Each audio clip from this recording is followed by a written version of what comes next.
début de saison assez complet. On est allé chercher 2 grosses victoires difficiles à l'extérieur qui se sont dessinées en deuxième mi-temps et qui nous ont permis de prendre confiance en nous.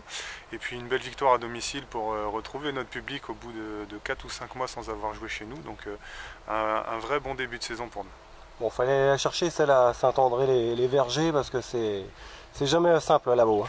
Hein. On a appris dans le journal que ça faisait 17 mois qu'ils n'avaient pas perdu dans leur salle, un peu comme nous à l'époque avec Goff. Donc on sait ce que c'est que de garder une salle invaincue. Donc ça met une prestation supplémentaire à notre belle victoire. Vous avez fait la différence défensivement, explique-nous. Ouais, d'un point de vue défensif, je pense qu'on a réussi aussi à rentrer dans l'impact physique comme nous avait demandé le coach. Et c'est un tout, on a su trouver les joueurs.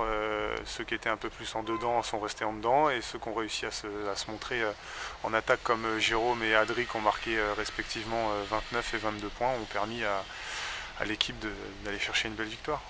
Donc les atouts, c'est ça, c'est que vous pouvez compter sur un groupe complet et compétitif. Oui, tout à fait. C'est la grosse chance qu'on a cette année avec Mika, c'est d'avoir une équipe qui est complètement homogène, où tout le monde peut tirer son épingle du jeu. Et du coup, pour les adversaires, c'est quand même difficile d'aller chercher du scouting quand tout le monde est capable de marquer des points, de défendre et de courir. Alors comment ça se passe avec le nouveau coach Mickaël Delay, qui est très exigeant, j'imagine? Ouais, c'est complètement différent de l'année dernière, sans toutefois manquer de respect à Gaëtan, qui a été notre coach pendant toute la saison dernière. C'est différent, on sent qu'on a un coach qui sort d'un cursus professionnel, qui a beaucoup d'exigences, beaucoup d'envie. Ça fait penser à Goff il y a quelques années, donc c'est bon, c'est positif, c'est ce qu'on avait besoin. C'est très pointu, qu'est-ce qu'il apporte de plus dans son management, dans sa gestion de l'équipe? Du professionnalisme, beaucoup d'exigences, des données techniques et tactiques très pointilleux, très intéressants, ce qui nous permet de vraiment élever notre niveau de jeu. Bon, vous rejouez, mais que dans 15 jours, c'est ça? Oui, tout à fait. Ce week-end, on a un premier bloc de libre. On a match quasiment toutes les 3 semaines, on a un bloc de libre, et après on reçoit Weilbruch dans 15 jours. Qu'est-ce que ça vaut, Weilbruch?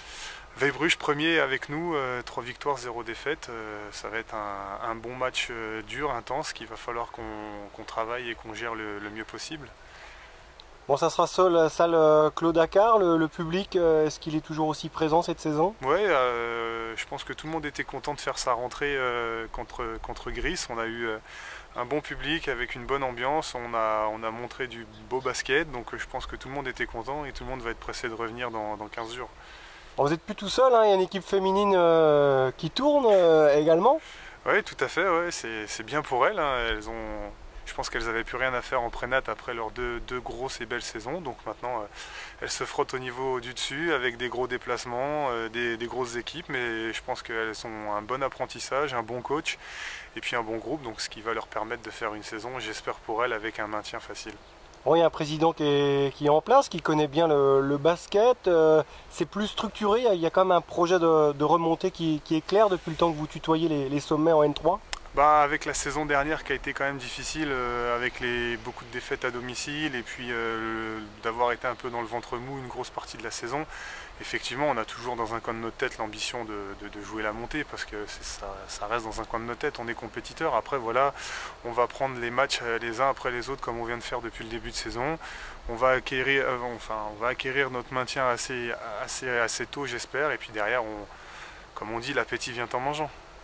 Ouais, dans les 2 ans, il y aura peut-être possibilité, en regardant l'ossature, de viser cette fameuse montée en N2? Peut-être bien, après je sais pas du tout, je sais qu'il y a des projets qui sont mis en place, après à savoir si ce sera demain, l'année prochaine ou dans 3 ans, je sais pas du tout.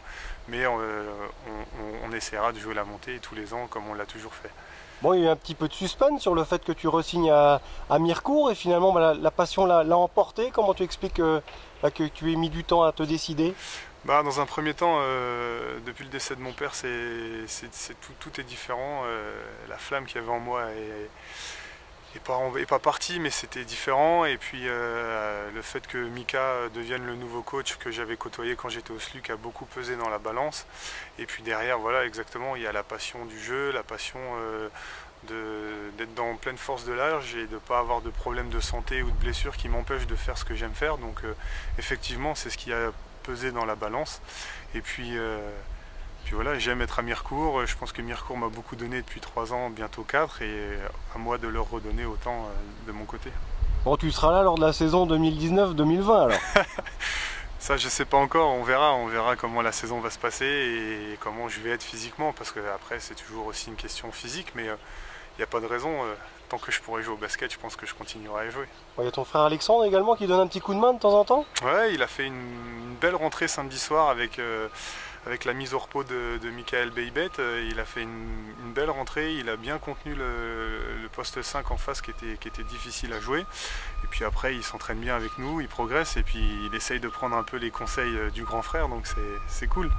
Avec un petit peu de recul, comment tu vois le parcours du Jet qui est délicat en ce début de saison? Parce que tu connais bien Roger Zaki avec qui tu as évolué au SLUC Nancy, c'est ça hein? Oui, tout à fait. Ouais. On a été ensemble pendant 2 ans au SLUC et puis on avait les mêmes agents.